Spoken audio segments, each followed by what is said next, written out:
चलिए क्लास को हम आगे कंटिन्यू करते हैं। नाउ द नेक्स्ट क्वेश्चन हमारा है find the point on the curve y equal to x cube minus 11x plus 5 at which. क्या लिखा हुआ है? At which. Clear? At which the tangent has the equation y equal to x minus 11।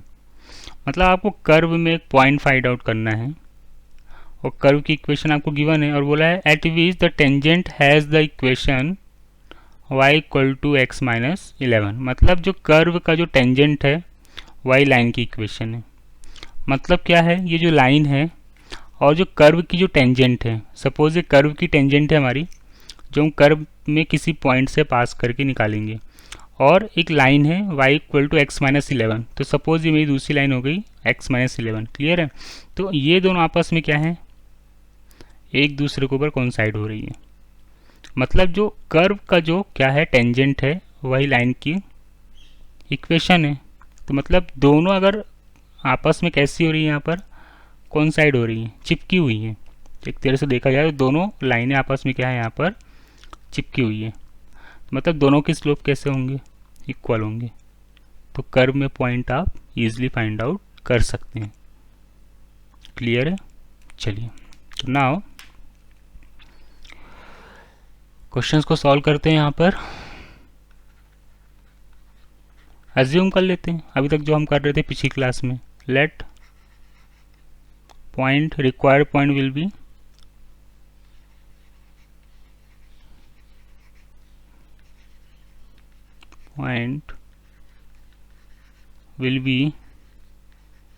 x1 comma y1 and it is also satisfy the equation of given curve.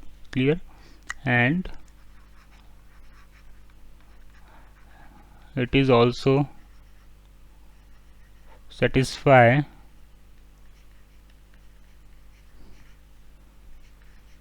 the curve y equal to x cube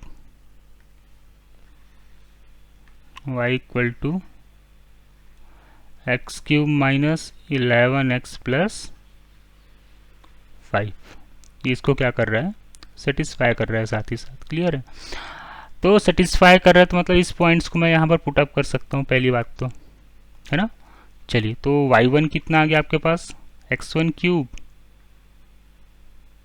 minus 11x1 plus 5। इसको equation first नाम दे दिया हमने। ठीक है ना। अब slope of curve at point x1 comma y1 हमें find out करना है। क्लियर? तो slope of curve dy by dx, तो dy बाई dx क्या आ जाएगा हमारे पास? 3x square minus 11। क्लियर है? कर्व को हमने क्या किया? y equal to x cube minus 11x plus 5 को हमने यहाँ पर डिफ्रेंशिएट कर दिया। किस पॉइंट पे? dy by dx at point x1 comma y1 हम पुट करते हैं यहाँ पर, तो कितना आ जाएगा? 3x1 square minus 11। अब क्वेश्चन में क्या बोला है? Equation of the tangent. देखो क्या बोला है? Tangent has the equation y equal to x minus 1। According to the question tangent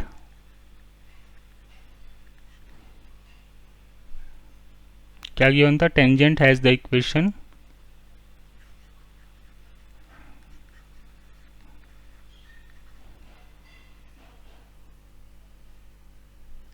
y equal to x minus 11।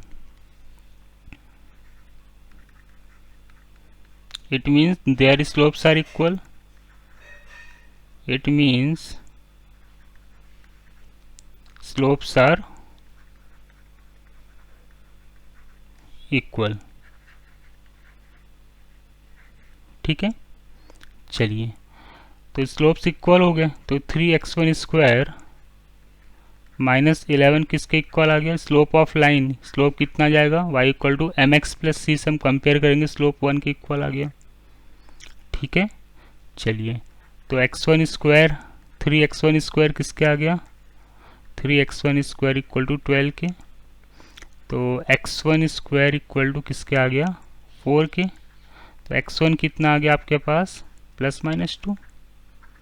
तो एक बार आप +2 x1 की वैल्यूज इक्वेशन नंबर 1 में पुटअप करेंगे, ठीक है, और एक बार क्या पुटअप करेंगे, x की वैल्यूज -2 पुटअप करेंगे इक्वेशन नंबर 1 में, ठीक है ना, इस इक्वेशन में हम पुट कर देंगे।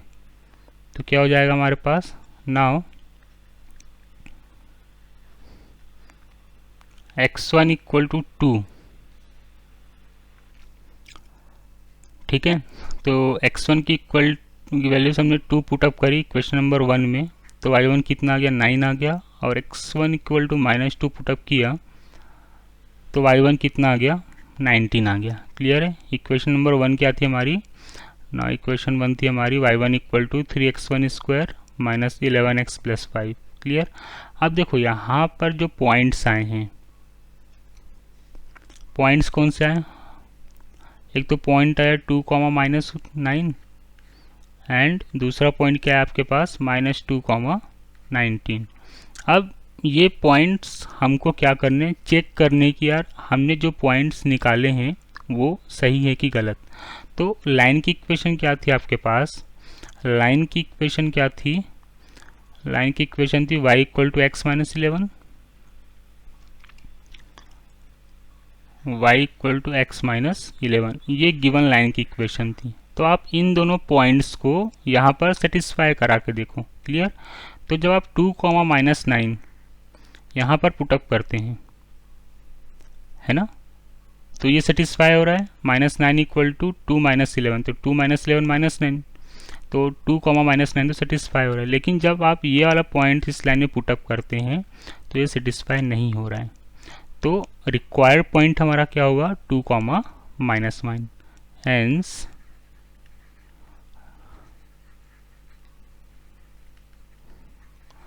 required point will be 2, -9। अब ऐसा क्यों है कि यार यहाँ पर तो हमने पिछले क्वेश्चंस में ऐसे सेटिस्फाई करा के नहीं देखा था। अब ये दोनों लाइन कैसी है, कोइंसाइड हो रही है। जो इक्वेशन ऑफ जो हमारा टेंजेंट का स्लोप है और जो लाइन का स्लोप है वो दोनों कोइंसाइड हो रहे हैं, क्योंकि क्वेश्चंस में बोला है, क्या बोला है, the slope of tangent has the equation of line, है ना, slope of tangent has equation of line, मतलब दोनों लाइन आपस में कैसी हो रही, कोइंसाइड हो रही। कोइंसाइड हो रही मतलब ये पॉइंट्स लाइन को क्या करनी चाहिए, सेटिस्फाई करनी चाहिए। तो इस टाइप के क्वेश्चंस में बेसिक कॉन्सेप्ट्स आपको क्या याद रखना है कि लाइन अगर कोइंसाइड हो रही है और आपने अगर पॉइंट निकाला है तो वो पॉइंट लाइन को सेटिस्फाई करना चाहिए। अगर पॉइंट लाइन को सेटिस्फाई नहीं कर रहा है तो वो पॉइंट्स हम कंसीडर नहीं करेंगे। क्लियर, ठीक है ना। चलिए, अब अगर आपके पास 4 ऑप्शन गिवन है, 4 पॉइंट्स गिवन है और आपको शॉर्ट ट्रिक लगाना है, तो आप डायरेक्ट ऑप्शन से क्या करेंगे, अगर इस टाइप के क्वेश्चन से कि कर्व का जो टेंजेंट है और लाइन है आपस में कोइंसाइड कर रहे हैं, ठीक है ना, तो डायरेक्ट आप पॉइंट्स को कहाँ पर पुटअप करेंगे, इस इक्वेशन में पुटअप करके जो ऑप्शन वेरीफाई हो जाएगा वही आपका आंसर आ जाएगा। क्लियर, शॉर्ट ट्रिक समझ में आई। मगर आपको 4 ऑप्शन गिवन है, 4 पॉइंट्स गिवन है, चारों पॉइंट्स को आप क्या करोगे, इस equation of line y equal to x minus 1 में पुटअप कर देंगे, तो जो ऑप्शन सेटिस्फाई कर जाएगा वही आपका फाइनल आंसर आ जाएगा। ये शॉर्ट ट्रिक है। तो उसके लिए थ्योरी नॉलेज होना चाहिए, क्या लाइन कोइंसाइड कर रही, मतलब जो पॉइंट्स आप निकालोगे वो लाइन को भी सेटिस्फाई करना चाहिए। क्लियर है। चलिए नेक्स्ट क्वेश्चन है हमारा, चलिए अगला क्वेश्चन क्या हमारे पास, find the points on the curve, curve की इक्वेशन आपके पास 9y² equal to x³ where normal to the curve, where normal to the curve makes equal intercepts with the axis. अब ये इक्वल इंटरसेप्ट का मतलब क्या है? सपोज ये आपका y एक्सिस है, ये आपका x एक्सिस है ना। तो अगर मैं इसका नॉर्मल प्लॉट करता हूँ, या तो ये लाइन ऐसी कट करेगी, या तो फिर लाइन ऐसी कट करेगी। ठीक है, इतनी बात आई समझ में? आप क्या बोला है, कर्व है गिवन आपको, इसका आप डायग्राम प्लॉट करोगे और वहाँ से जिस पॉइंट से आप टेंजेंट प्लॉट करोगे वो क्या होगा, नॉर्मल के परपेंडिकुलर होगा। ठीक है ना। और बोला है कि यार equal intercept with the coordinate axis, equal intercept coordinate axis को अगर कर रहा है तो स्लोप ऑफ नॉर्मल क्या होता है, +-1। ये इम्पॉर्टेंट पॉइंट है। क्यों होता है ऐसा? क्योंकि आपका ये y एक्सेस होता है, ये आपका x एक्सेस होता है। अगर मैं इसका नॉर्मल प्लॉट करता हूँ, नॉर्मल इसका ऐसा प्लॉट होगा। ठीक है ना। तो ये आपका +1 डिस्टेंस हो गया और ये आपका क्या हो गया, -1 डिस्टेंस हो गया। क्लियर है। इसलिए स्लोप ऑफ नॉर्मल क्या होगा यहाँ पर, +-1। क्यों? क्योंकि वो क्या कर रहा है, कर्व को इक्वल इंटरसेप्ट कर रहा है। मतलब +1 x एक्सिस भी कर रहा है तो 1 यूनिट अगर x एक्सिस को कट कर रहा है तो 1 यूनिट वो y एक्सिस को भी कर रहा है। इसलिए हम यहाँ पर इसका स्लोप क्या लेंगे, +-1। क्लियर होगी बात इतनी? ठीक है ना। चलिए, ठीक है,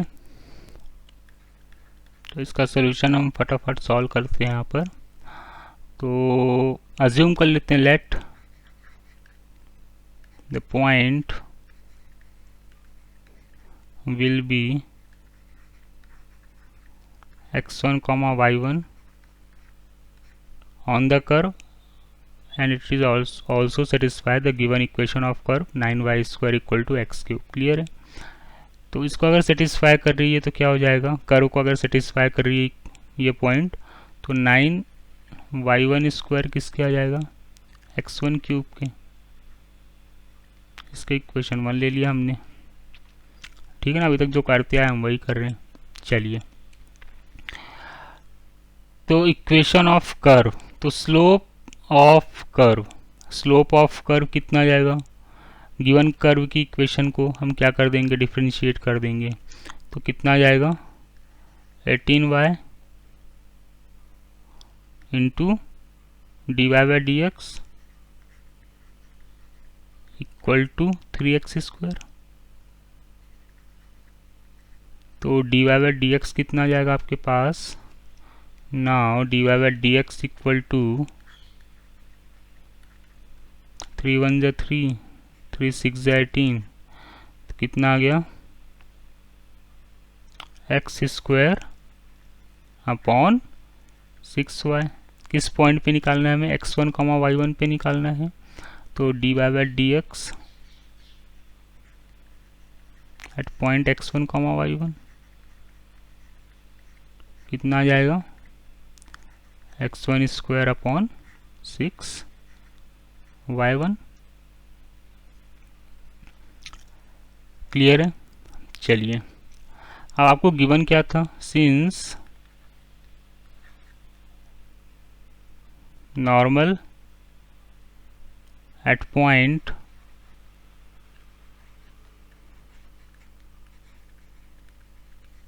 x1, y1 makes equal intercept with coordinate axis,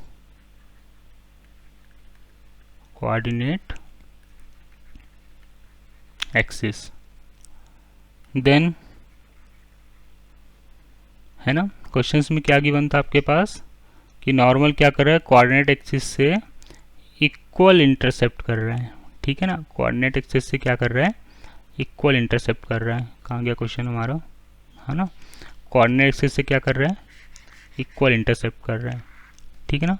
तो हमने क्या बोला था, जब भी नॉर्मल कोऑर्डिनेट एक्सिस से इक्वल इंटरसेप्ट करता है तो स्लोप ऑफ नॉर्मल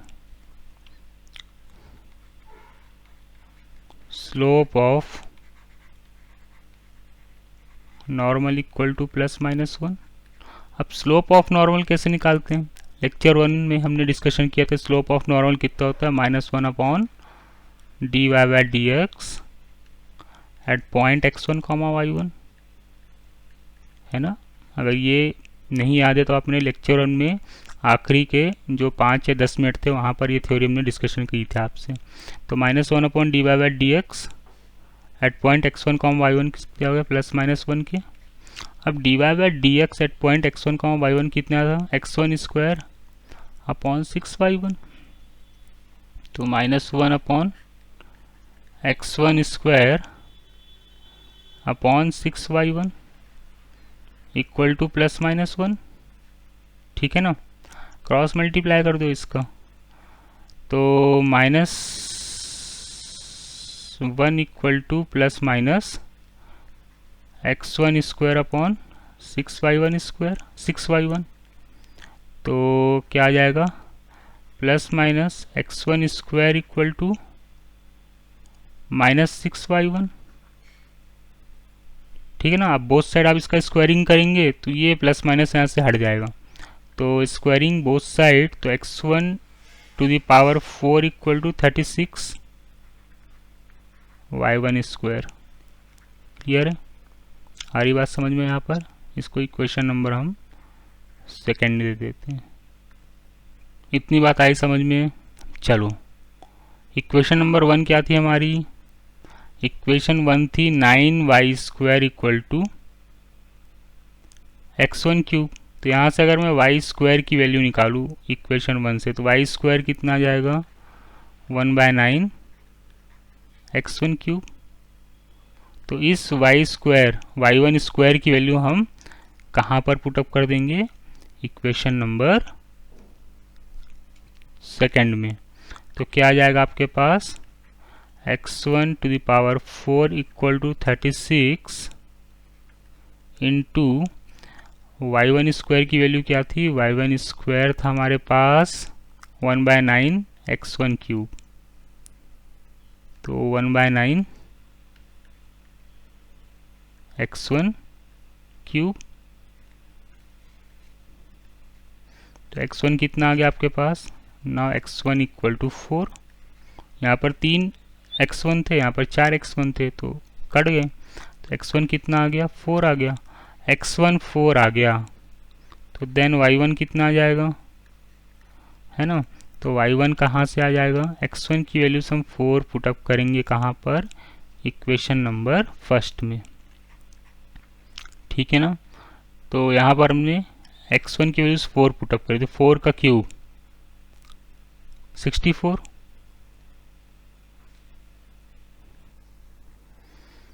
तो इक्वेशन 1 में आप क्या करेंगे, यहाँ पर x1 की वैल्यूज 4 पुटअप करेंगे। तो y1 कितना निकल के आएगा, y1 स्क्वायर आ जाएगा 64/9, है ना। तो यहाँ से आपने x1 की वैल्यूज पुटअप करी, तो 9 y1 स्क्वायर कितना आ गया आपके पास 64। तो y1 कितना आ गया, +-8/3। कैसे, ये 9 यहाँ कैसा था, मल्टीप्लाई में, तो यहाँ से 9 हटा और ये इसके क्या आ गया, डिवाइड में आ गया। और यहाँ से रूट हटेगा, स्क्वायर हटेगा, तो +-64 का √8 हो गया और 9 का क्या हो गया, 3 हो गया। तो y1 की वैल्यू कितनी आ गई, +-8/3।